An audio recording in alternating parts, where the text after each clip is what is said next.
Good afternoon and welcome to the Midday News. Here's what we have in the bulletin. 2 persons, including student, in police custody following firearm seizure in St. Elizabeth. 1 man dead, another injured in suspected house arson attack in Spanish Town. And later in sports, JAA downplays reports of multi-million-dollar contract offer from Adidas. Thank you for joining us. I'm Shimela Pullen. Here are the details. Farmers and residents in several parishes continue to reel from the effects of a severe drought affecting sections of the island. Communities in St. James and St. Thomas are among the affected parishes. More in this report. We're having a very big problem with our water.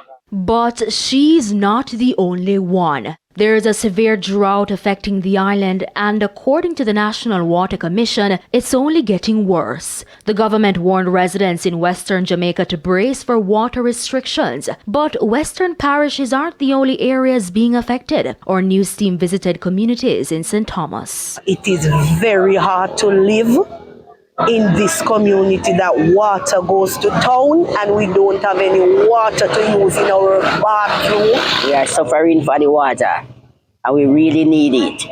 But it's not only affecting homes. Schools are also bearing the brunt. School suffering, no water. We have to be chucking water.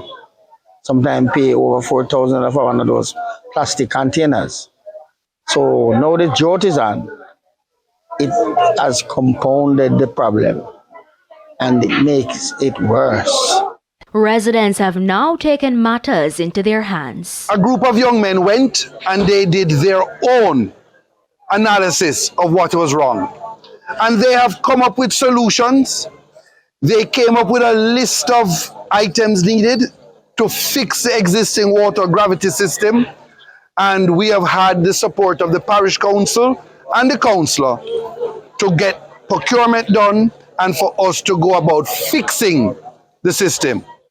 Earlier this week, Prime Minister Andrew Holness announced the rollout of $150 million for trucking of water to affected parishes. Member of Parliament for Southern St. James, Homer Davis, says an additional $200 million will be spent to upgrade several water systems in the parish this financial year. Soon and very soon, they will see a major improvement in their water supply. Amoy Harriet, TVJ News. The Clarendon police are trying to locate a female suspect following the murder of a man in the parish on Thursday. The deceased has been identified as 36-year-old Leroy Chambers from Effortville. According to reports, Mr. Chambers was seen at midnight with a female along a dirt track at Margaret Avenue in Maypen. Hours later, citizens stumbled upon his body lying motionless and called the police. The body appeared to have multiple stab wounds to the upper body and throat slashed. 2 knives were also found in close proximity to the body. A man is dead and his brother hospitalized following a suspected arson attack along Jones Avenue in St. Catherine this morning. The two brothers were at home when their house was allegedly set ablaze by arsonists. Details in this report. This is what's left of the 2-bedroom dwelling shared by the brothers. The deadly fire started sometime before 4 o'clock Friday morning. Police are theorizing that the house was razed suspectedly by arsonists. A man identified only as David perished in the fire, while his brother was taken to hospital with burn injuries. The body of the deceased man was found on the veranda. Their neighbor spoke with TVJ News. Me hear somebody call bulla, and me wake up and come outside. And my son wife call me, say my borrow my phone. And when me look, me see up a red on me. And me look up and me see fire. And me run go up there.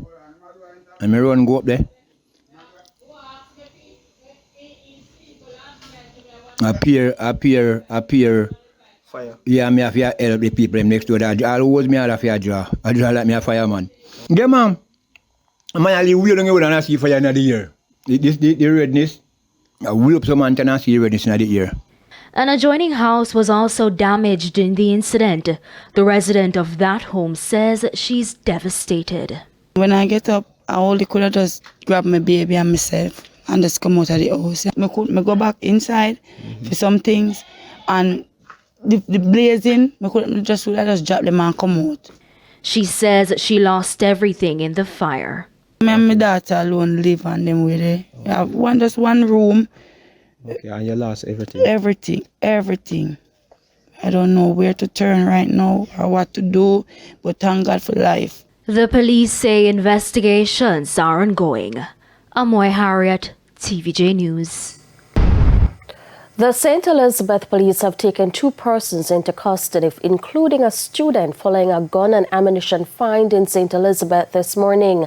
Head of the St. Elizabeth Police, Acting Superintendent Coleridge Mento, says a targeted operation was carried out at 4:30. This was in the Brinkley area near Junction.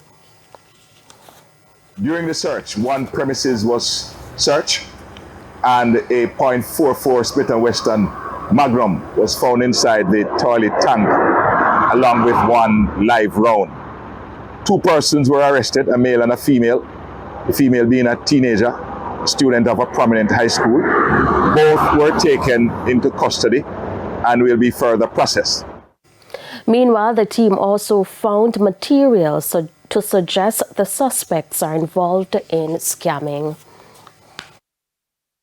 Our detectives will continue this investigation to determine the level of involvement of these persons. We continue to remind the citizens of this parish that we will be relentless in our efforts to rid the streets of illegal firearms and to arrest persons who are involved in criminal activities in this area. The regulations around the National Identification System, NIDS, will go before Parliament for debate within the next few weeks. During a discussion on Radio Jamaica's Beyond the Headlines yesterday, Government Senator Dr. Dana Morris-Dixon again noted that no one is forced to get the ID as it's completely voluntary. The National Identification System, called NIDS, is being touted as a unique, reliable, and secure way of verifying an individual's identity. Minister without portfolio in the Office of the Prime Minister with oversight for skills and digital transformation, Senator Dr. Dana Morris-Dixon says the first phase of the system will be rolled out this year. But first, the regulations will have to go before Parliament for debate. Mrs. Morris-Dixon says the regulations cover all the security protocols around the National Identification System. One of our hopes is that you can just use your NIDS ID to get a bank account, and you don't need anything else, which would take us very far in terms of financial inclusion. And so, some of our banks may be trying to verify identity and would have access in some way to our system. So understanding what are the fines for violations of any kind, how our third parties would interact with NIDS is really central. How we also notify individuals. She says measures have been put in place for vulnerable groups like the elderly. When we did the pilot in Kingston, and we don't usually do pilots like this, we were testing everything from how does an individual who may be blind, how do they interact with it? For some of our older clients, we're looking at how they sign. Can they move their hand up to the level that the signing machine was? And so when we talk about a pilot, it wasn't just testing the system, it was also testing the system in terms of accessibility for all of our people. And so that's a really critical part of the rollout of NIDS. But for the first phase, there is not a targeted number because no one will be forced to get the ID simply because the process is completely voluntary. We don't have target numbers as yet. So we have the 300 that did the pilot, and they have to get their IDs first. And in the first phase, we'll only be at CSO. We'll obviously have to do it by appointment. But as the other sites come on stream, then we will have more opportunity for more Jamaicans to sign up for their national ID. And we'll have some more detailed targets at the time. And remember, it's a little tricky to figure out targets because this is completely voluntary. Raquel Porter, TVJ News. It's time for a break. Stay with us. More stories when we return.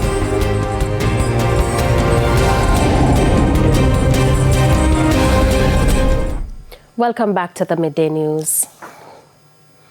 Information Minister Robert Morgan has responded to concerns about the long overdue amendment to the Access to Information Act. Speaking at Wednesday's post-cabinet press briefing, Mr. Morgan stated that the document is now at the Attorney General's Department, and so they are waiting for that process to be completed. The Attorney General's Department currently has a submission where they are supposed to respond to us. After they have completed that process, then we will have another joint select committee, at which time the law will be updated. I cannot obviously tell you the timeline that the AG's department will take to review the submission that they currently have. But from our side, from the policy side, we have done what we're supposed to do. When quizzed about the urgency of the review, Mr. Morgan insisted that the government is also interested in getting it done as quickly as possible. I think that there was an update after 2021 based on concerns raised by members of civil society and others. So it wasn't the same one. There was an update to the one that was there. But I will assure you that this matter is at the top of Cabinet's agenda. It has been discussed at Cabinet on several occasions. It's also a part of our OGP agreements, which means it's something that we're measured on. 2 weeks after the budget debate in Parliament, a response of dissatisfaction from civil society about its contents and what is being described as overall poor governance. The Advocates Network, along with several other groups, made their grouses heard at a post-budget governance press conference on Wednesday. Representatives of several civil society groups converged at Wednesday's post-budget press conference, calling for pressing governance issues to be addressed. Among them, criticisms of nepotism, cronyism, a lack of accountability and transparency regarding government contracts, and worrying changes in the political process. While the press conference looks at government issues, moderator Dr. Michael Abrahams made it clear it was not a political matter. Our governance issues and concerns are not confined to the government. There are concerns regarding the opposition too, as they also play a role in governance, as their actions and inactions can serve to enable some of the very situations they should be calling out and objecting to. The advocates noted the improvements touted by the government, including economic progress since the COVID-19 pandemic and a statistical reduction in crime, but say those wane in the face of the glaring shortfalls. So when politicians have no code of conduct, you know I was going to say that, economic accolades mean nothing. When there's no disclosure about who is awarded contracts, economic accolades is empty. When public bodies fail to provide timely reports as to how they use public funds, economic progress is dead. For JFJ's Executive Director, Michael Jackson, recent political happenings that threaten the electoral process are being ignored, which in turn may threaten democracy. We believe that this subsuming of the office of the political ombudsman into the Electoral Commission of Jamaica, it was ill-advised, and it is something that we expect and call for the government to repeal. At this stage, we're also concerned that we have not heard anything from the Electoral Commission of Jamaica regarding some of the recent utterances made by Minister Warmington, for example, and some of the other things publicly. Present with the NIA and the JFJ were also JAMP, JET, the Institute of Law and Economics, Women's Resource and Outreach Center, the Jamaica Beach Birthright Environmental Movement, and representatives of the indigenous Jamaican Taino community. Listing government concerns relating to each of their sectors, they had one call for the rest of Jamaica. Stand with members of the civil society. Stand with your schools, your entities, and your churches. This is the moment to make your voice heard. It's now time for the Business Minute. Trans-Jamaica Highway Limited, the developer of Highway 2000 East-West Road Network, says it is increasing the number of automated T-tag lanes available to motorists. Managing Director of Trans-Jamaica Highway, Ivan Anderson, says 30% more motorists are using the T-tag lanes looking at February 2024 versus February 2023. He says to meet the demand, some manual lanes have been upgraded to allow T-tag lanes operations. The toll operator also says it is making more lanes capable of facilitating traffic in either direction, allowing adjustments in peak traffic periods. Trans-Jamaica Highway says T-tag lanes reduce the cost of collecting and managing cash at their toll plazas and make toll operations more efficient for the company and the users of the highway. Further afield, experts with the International Cocoa Organization predict the world's supply of cocoa will drop more than 10% this season. So that means prices for customers are already on the rise. 70% of global cocoa production is in West Africa, but poor climate and crop diseases there are tightening supply. And that's it for the Business Minute. I'm Raquel Porto. Time now for the top regional and international stories. In the region, Ecuador's former Vice President Jorge Glass has started a hunger strike in a maximum security prison where he has been held since Saturday. On Monday, Glass was hospitalized after refusing to eat food provided to him in prison. He returned to prison on Tuesday. Glass was first in prison on Saturday, a day after Ecuadorian police arrested him in a controversial raid at Mexico's embassy in Quito. Further overseas, thousands of residents in the Russian city of Orenburg have been asked to evacuate their homes as flood waters submerge buildings, leaving just the roofs of some houses above water. The flooding is being described as the worst to hit the region in 80 years. Levels in Orenburg are likely to peak today, but floods are expected to spread through neighboring regions over the coming days. Kazakhstan has also been badly affected, with 100,000 people evacuated from their homes within the past week. And the United States has restricted travel for its embassy personnel in Israel amid fears of an attack by Iran. The U.S. Embassy has advised staff not to travel outside the Greater Jerusalem, Tel Aviv, or Beersheba areas.